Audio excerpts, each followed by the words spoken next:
One university invites a convicted cop killer to speak on campus, and wait until you hear what they said about him.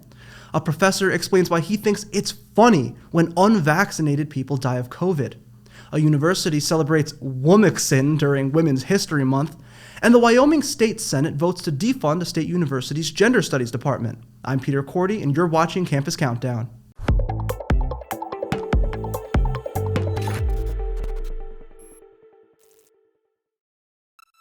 In our number 3 story of the week, finally some positive news as the Wyoming State Senate voted to defund the University of Wyoming's Gender and Women's Studies department. Currently, the school offers students the option of adopting a major or a minor in their Gender and Women's Studies program.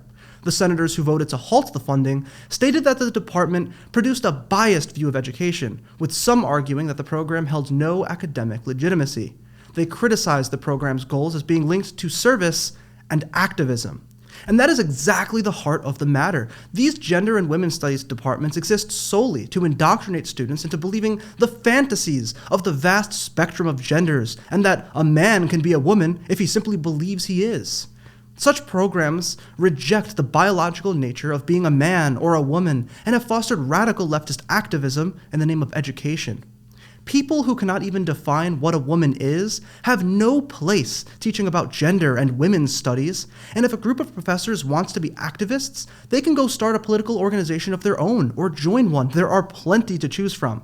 But a university should never be a place where students are told what to think, especially when such ideas are rooted in falsehoods.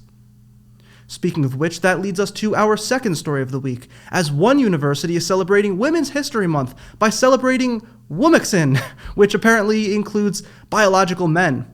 Joining Campus Countdown to break this down for us is California correspondent Allie Simon. Thanks, Peter. In our number 2 story of the week, this March, Georgia State University is celebrating Women's History Month. However, according to them, it's Womackson's History Month. The theme for this year's celebration is In Our Gardens, celebrating Womackson past, present, and future.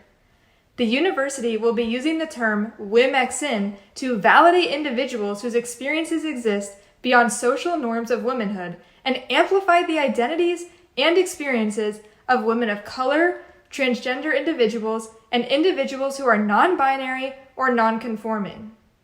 Besides their March 8th celebration of women's achievements for International Women's Day, the Multicultural Center will be putting on an additional event on March 24th, where they won't only be celebrating women, but also biological men. This event will include the hosting of transcending athletes to explore transgender identities and how it impacts athletics. They will discuss affirming trans identity, how trans athletes can navigate their lives within a sport, and how to make sure that the playing field is fair for all athletes.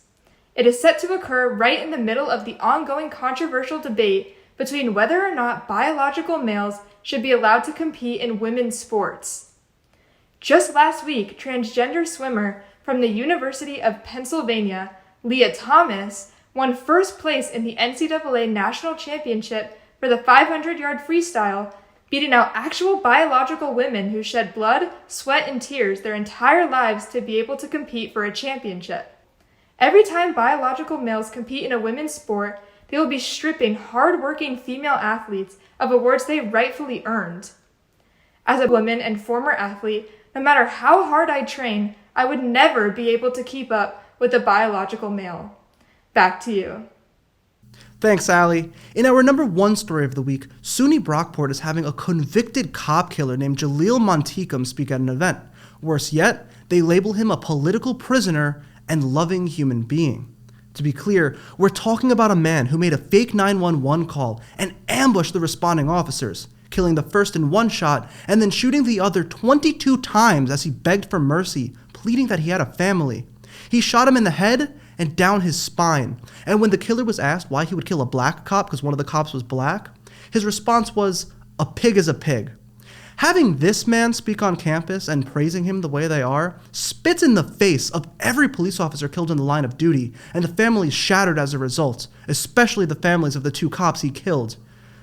Monteacum spent 50 years in jail, but he should have never seen the light of day again, let alone be invited to speak at a public university. Campus Reform spoke to a number of students with family in law enforcement, and they were rightfully shocked and appalled. The university has taken a lot of heat from the media over their decisions and have since rescinded the grant used to fund the event titled History of Black Resistance, U.S. Political Prisoners and Genocide, a conversation with Jaleel Monteacum. This grant was supposed to be used to promote excellence in diversity.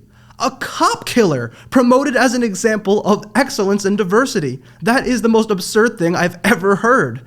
This is the inevitable result of the anti-police culture Campus Reform reports on all the time in higher education. But idolizing a man who unapologetically killed 2 police officers who were responding to what they thought was an emergency takes us to another level. A number of former and current members of law enforcement, along with concerned citizens, have protested the event, and the wife of one of the 2 officers who was killed has sent a letter imploring the university to rescind Monteacum's invitation to speak. The school refuses to speak to the media on the subject, which former police chief and current New York State Senate candidate Jim Van Bredor told Campus Reform displays a lack of courage and leadership. Indeed.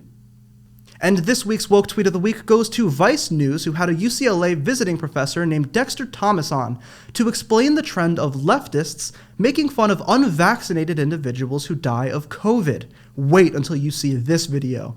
He began by explaining a subreddit where liberals post screenshots of their conservative family and friends announcing their refusal to get vaccinated, and then post subsequent screenshots when they get COVID, are hospitalized, when their family asks for prayers, and when they ultimately die. Thomas says their death is immortalized in shame online. The professor compared those who choose not to get vaccinated against COVID to those involved in the infamous Jim Jones cult, in which over 900 people died after being duped into drinking poison. But worst of all, listen to what else he said. We often don't want to publicly admit that we enjoy watching other people suffer. But in the same way that the internet is great for finding out that you're not the only one who likes cat videos, it's also really good at helping you find out that you're not the only one who doesn't care anymore if anti-vaxxers die, or that maybe there's other people who are also angry that they're putting the rest of us in danger. I mean, there is a more charitable way to think about these dead anti-vaxxers. Just like in Jonestown, these are victims of misinformation. This is the empathetic and tolerant left for you, a perfect example of the type of people indoctrinating the next generation of leaders and executives in our country. It's no wonder why we're headed in the wrong direction. That's all we have for you today. If you're watching on YouTube, be sure to like, comment, and subscribe, and check out our social media platforms and campusreform.org for all the latest liberal lunacy being pushed on campus.